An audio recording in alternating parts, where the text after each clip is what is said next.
वर्तमान आमर सभापति महोदय को अनुरोध करी मान्य गण्य अतिथि मानक उत्तरीय प्रदान कर संबर्धित करेंगे।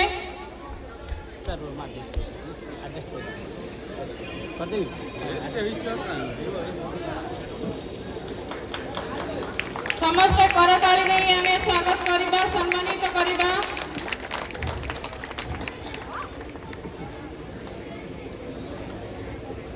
करताली में कुंठित हेबा नहीं, करताली नहीं आम शुभेच्छा जणाइबा।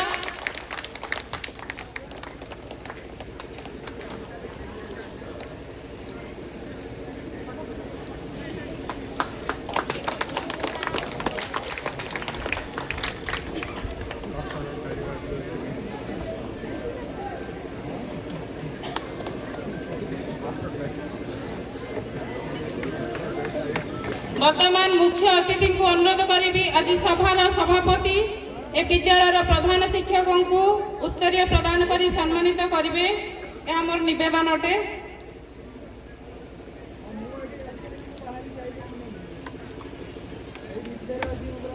शेष एति कहि ए मंच रे उपवेशन करिथिबा समस्त वरेण्य अतिथि माने आज निहाल प्रसाद उच्च विद्यालय वार्षिक पुरस्कार वितरण उत्सवर गोटे गोटे उज्ज्वल दीप्तिमंत सूर्य सदृश जहां किरण रे आज विद्यालय आलोकित पुलकित आह्लादित।